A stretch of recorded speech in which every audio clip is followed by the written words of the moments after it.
नमस्कार दोस्तों, simplicity of law channel में आपका स्वागत है। तो उम्मीद करता हूं कि आप सभी का पेपर बहुत अच्छा हुआ होगा। एक लंबे समय के बाद हम लोग अपनी क्लास को पुनः शुरू कर रहे हैं और हम लगभग मेंस पर्पस से जो यूपी पीसीएस का मेंस होने वाला है मई में और बाकी स्टेट के प्रीलिम्स पर्पस से इम्पोर्टेंट टॉपिक को डे बाय डे करके कवर करने वाले हैं। अब क्लासेस कंटिन्यूअस चलेंगी। उम्मीद करते हैं कि आपका सहयोग प्राप्त होगा। तो आइए हम अपना क्लास शुरू करते हैं। आज हम सीआरपीसी का एक बहुत ही महत्वपूर्ण टॉपिक और सीआरपीसी के अलावा भी हमारे सामान्य जीवन में इस टॉपिक को आए दिन हम रोज सुनते हैं। तो हम समझने का प्रयास करते हैं इसका ए से लेके जेड तक कि ये क्या होता है। हमारा टॉपिक है वारंट।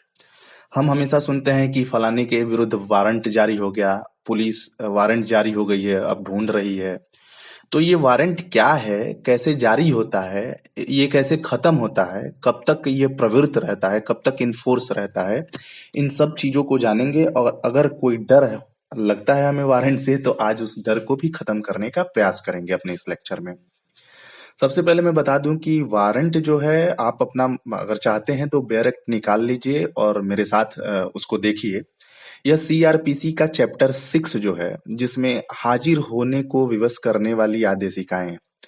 इस टाइटल का मतलब ये है कि अगर कोई व्यक्ति कोई अपराध करता है या उस पर किसी अपराध के किए जाने का एलिगेशन लगाया जाता है, आरोप बस लगा दिया जाता है, तो फिर वो व्यक्ति तो मिलेगा नहीं, फरार हो जाएगा। तो वो व्यक्ति को कैसे जो है न्यायालय में लाने को कंपेल कर दिया जाए, कैसे बाध्य कर दिया जाए कि नहीं, तुम्हारे पे आरोप है तो तुमको आना पड़ेगा और अपनी सफाई देनी पड़ेगी। तो उसको आने के लिए बाध्य जो करने के संबंध में प्रावधान है, वो हमारे सीआरपीसी 1973 के चैप्टर 6 में वो सारे प्रोविजन दिए गए हैं। तो चैप्टर 6 में व्यवस्था की गई है, 3-4 प्रक्रियाओं को बताया गया है कि समन जारी कर दिया जाता है, वारंट जारी कर दिया जाता है, उद्घोषणा जारी होती है जिसको हम जो है अ, उसके बाद कुर्की जारी होती है। तो इन सब टॉपिक को हम एक एक करके कवर करेंगे, लेकिन आज का हमारा जो टॉपिक है वो मुख्य रूप से टॉपिक नंबर बी वारंट है। वारंट के बारे में हम सब कुछ देखेंगे। तो चैप्टर 6 का टॉपिक बी जो है वारंट, वो सेक्शन 70 से लेके 81 तक बताया गया है। वारंट कब जारी होगा, कैसे जारी होगा, किसको जारी होगा, कैसे इसका एग्जीक्यूशन होगा, मुलतवी होगा, इन सारी चीजों को हम आज देखेंगे। लेकिन इसके पहले हम समझ लें कि वारंट के बारे में डिफिनीशन क्लॉज जो है सीआरपीसी का, उसके सेक्शन 2X में भी बताया गया है। 2W में समन मामले को बताया गया है और 2X में वारंट मामले को बताया गया है। तो उतना डिटेल्ड करके नहीं बताया गया है। 2W में जो बताया गया है समन मामला, उसमें यही कहा गया है कि वह मामला जो वारंट मामला नहीं है, वह समन मामला है। तो वारंट मामला किसको कहते हैं, यह जान ले तब हमें समझ आएगा कि ये समन क्या है।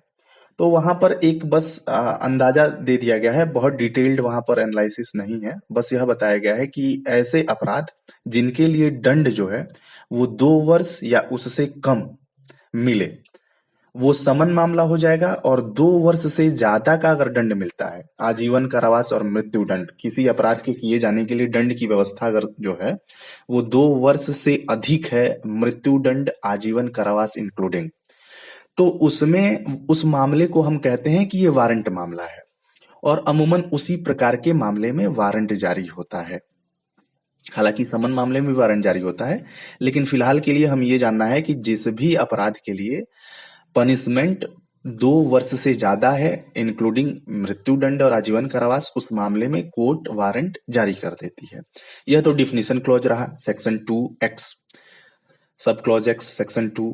लेकिन अब हमको पढ़ना है, और वारंट 3 तरह का होता है। एक तो गिरफ्तारी का वारंट जो हम आज पढ़ने वाले हैं, सेक्शन 70 से लेके 81 तक, वो है कि किसी व्यक्ति को गिरफ्तार करने के लिए वारंट जारी होता है।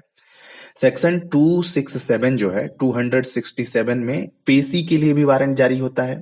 किसी व्यक्ति को न्यायालय में पेश करना हो तो उसके लिए वारंट जारी कर देते हैं।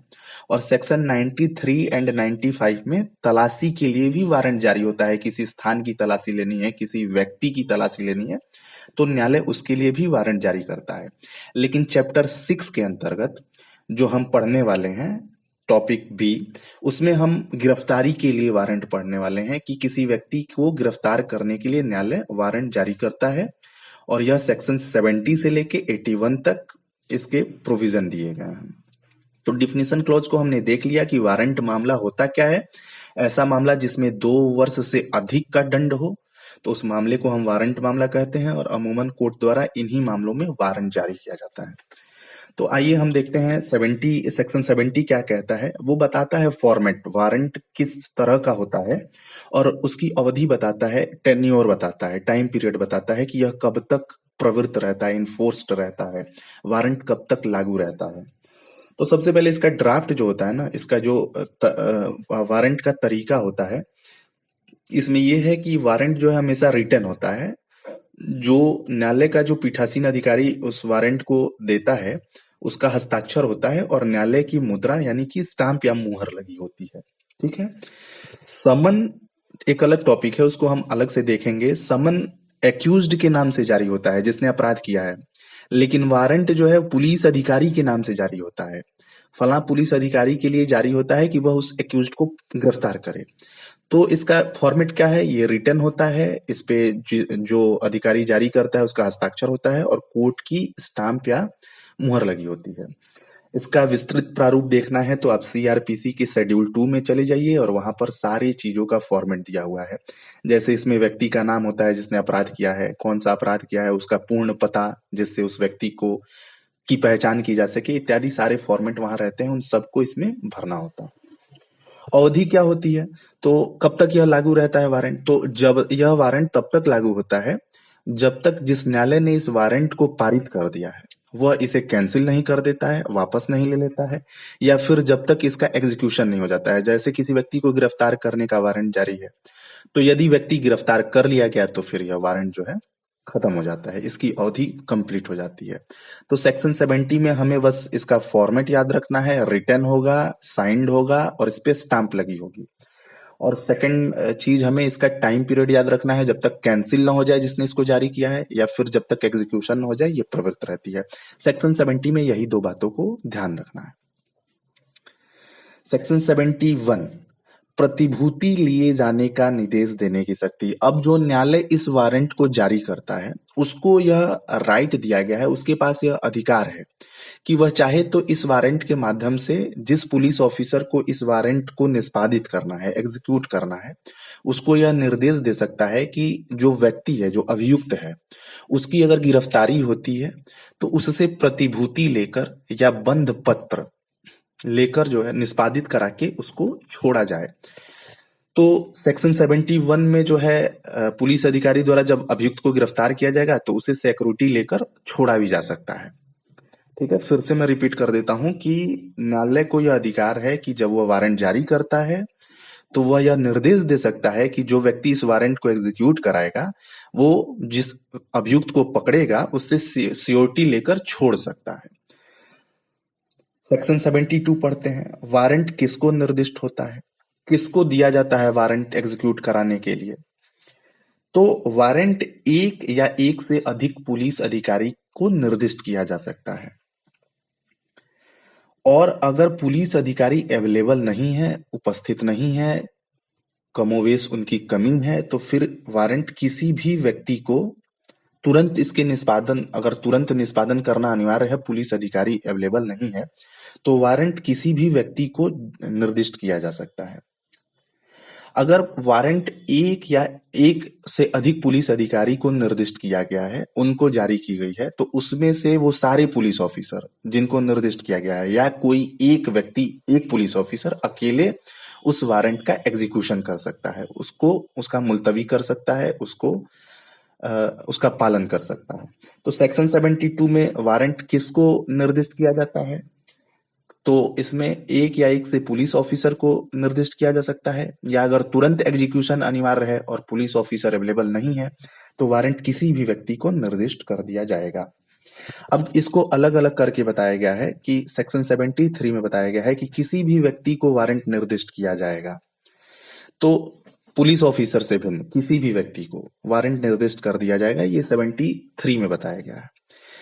तो 73 में कुछ अपराध बताए गए हैं, उन्हीं मामलों में पुलिस ऑफिसर से भिन्न किसी व्यक्ति को वारंट निर्दिष्ट किया जाता है। अन्यथा वारंट हमेशा एक या एक से अधिक पुलिस ऑफिसर को ही निर्दिष्ट किया जाता है। तो सेक्शन 73 में जब पुलिस ऑफिसर से भिन्न व्यक्ति किसी अन्य व्यक्ति को वारंट निर्दिष्ट करना है, तो वह वारंट जो है वो सीजीएम, चीफ जुडिशियल मजिस्ट्रेट जो होते हैं, मुख्य न्यायिक मजिस्ट्रेट या जुडिशियल मजिस्ट्रेट फर्स्ट क्लास, न्यायिक मजिस्ट्रेट प्रथम श्रेणी या मुख्य न्यायिक मजिस्ट्रेट जो है, अपनी स्थानीय अधिकारिता के भीतर किसी भी व्यक्ति को वारंट निर्दिष्ट कर सकते हैं। शर्त यह है कि कोई अपराधी है जिसका दोष सिद्ध हो चुका है और वह निकल भाग रहा है, या कोई उद्घोषित अपराधी है, प्रोक्लेम्ड ऑफेंडर है, या कोई व्यक्ति जो अजमानतीय अपराध का दोषी है और गिरफ्तारी से बच रहा है। इन्हीं तीन परिस्थितियों में सेक्शन 73 के अंतर्गत पुलिस ऑफिसर से भिन्न किसी व्यक्ति को वारंट के एग्जीक्यूशन का निर्देश दिया जा सकता है। तीन अपराध हैं, यदि कोई व्यक्ति पे अपराध सिद्ध हो चुका है और वह भाग रहा है, कोई उद्घोषित अपराधी है, या फिर कोई अजमानतीय अपराध का दोषी है और वह गिरफ्तारी से बच रहा है। तो इन तीन मामलों में जो सीजीएम होते हैं, मुख्य न्यायिक मजिस्ट्रेट या प्रथम श्रेणी के न्यायिक मजिस्ट्रेट, वह अपनी स्थानीय अधिकारिता के भीतर सेक्शन 73 का यूज करते हैं और पुलिस ऑफिसर से भिन्न किसी भी व्यक्ति को वारंट के निष्पादन के लिए निर्दिष्ट कर सकते हैं। हालांकि 72 की बात आएगी तो वो पुलिस ऑफिसर या किसी भी व्यक्ति को निर्दिष्ट किया जा सकता है, लेकिन किसी भी व्यक्ति को कब निर्दिष्ट किया जाएगा यह सेक्शन 73 बताता है। पुलिस ऑफिसर को कब निर्दिष्ट किया जाएगा यह 74 बताता है। सेक्शन 74 का अगर यूज किया जा रहा है तो सिर्फ और सिर्फ पुलिस अधिकारी को ही वारंट को निर्दिष्ट किया जाएगा। अब इसमें बताया जा रहा है कि किसी पुलिस ऑफिसर को निर्दिष्ट वारंट का निष्पादन, अगर किसी पुलिस ऑफिसर को किसी वारंट के निष्पादन को निर्दिष्ट किया गया है, तो यदि वह चाहता है तो इस वारंट का निष्पादन स्वयं कर सकता है, और यदि वह चाहता है तो अपने अधीनस्थ को इस वारंट के निष्पादन का निर्देश दे सकता है। अगर वह स्वयं करता है तो कर सकता है, अगर वह अपने अधीनस्थ से या किसी अन्य पुलिस ऑफिसर से इस वारंट के निष्पादन का निर्देश करता है तो वह वारंट पर पृष्ठांकित करेगा उस अन्य पुलिस ऑफिसर का नाम जो इस वारंट को एग्जीक्यूट करवाएगा। तो सेक्शन 74 में यह बताया गया है कि जब कभी वारंट का निष्पादन किसी पुलिस ऑफिसर को निर्दिष्ट किया जाएगा तो वह या तो स्वयं या किसी अन्य पुलिस ऑफिसर से इसका एग्जीक्यूशन करवा सकता है, और जब कभी वह अन्य पुलिस ऑफिसर से इस वारंट का जो उसके नाम से निर्गत है का एग्जीक्यूशन करवाने जा रहा है तो वह उस अन्य पुलिस ऑफिसर का जिससे एग्जीक्यूशन करवाना चाहता है उसका नाम वारंट पर पृष्ठांकित कर देगा। सेक्शन 75 में बताया गया है कि वारंट की जो समरी है उसकी सूचना दी जाएगी जिस व्यक्ति के खिलाफ इस वारंट का निष्पादन कराया जा रहा है। एग्जाम्पल के तौर पर यदि ए एक अभियुक्त है और उसको गिरफ्तार करने का वारंट जारी कर दिया गया है किसी पुलिस ऑफिसर को, तो जब पुलिस ऑफिसर उसको गिरफ्तार करने जाता है तो यह जरूरी है, सेक्शन 75 के अंतर्गत अनिवार्य है कि इस वारंट के समरी की सूचना उस पुलिस ऑफिसर द्वारा अभियुक्त को दी जाएगी, और अभियुक्त यदि मांग करता है तो इस वारंट को दिखाया भी जाएगा अभियुक्त को। तो सेक्शन 75 में अभियुक्त को वारंट दिखाना भी पड़ता है और वारंट के सार की सूचना भी दी जाती है। सेक्शन 76 यह बताता है कि अब वारंट का एग्जीक्यूशन हो गया, जिस अभियुक्त के विरुद्ध वारंट जारी हुआ था उसे गिरफ्तार कर लिया गया है, तो गिरफ्तार कर लिए जाने के बाद अविलंब उसे न्यायालय के समक्ष उपस्थित किया जाएगा। गिरफ्तार करने के बाद पुलिस उसे अपने घर नहीं ले जाएगी, अनावश्यक विलंब नहीं करेगी। सेक्शन 76 पुलिस को यह डायरेक्शन देता है, यह ड्यूटी इंपोज करता है कि जिस भी व्यक्ति को गिरफ्तार किया गया है इस वारंट के आधार पर उसे अविलंब न्यायालय के समक्ष प्रस्तुत करना होगा। बिना किसी वजह के 24 घंटे से अधिक समय नहीं लगना चाहिए। हाँ, हालांकि गिरफ्तार जहां किया गया है उस स्थान से लेकर और मजिस्ट्रेट का कोर्ट जहां है उस स्थान तक लाने में जो समय लगता है उस समय को एक्सक्लूड कर दिया गया है। उस समय को नहीं लिया जाएगा इस 24 घंटे के अंतर्गत। गिरफ्तार जहां से किया गया है वहां से लेकर और न्यायालय के समक्ष लाने तक जो समय लगता है उस समय को हटाकर 24 घंटे के भीतर सीआरपीसी के सेक्शन 76 के अंतर्गत गिरफ्तार किए गए व्यक्ति को मजिस्ट्रेट के समक्ष उपस्थित करना होगा। यह प्रावधान सेक्शन 57 में भी दिया गया है सीआरपीसी के गिरफ्तारी वाले चैप्टर में। सेक्शन 77 में बताया गया है कि वारंट कहाँ निष्पादित किया जा सकता है।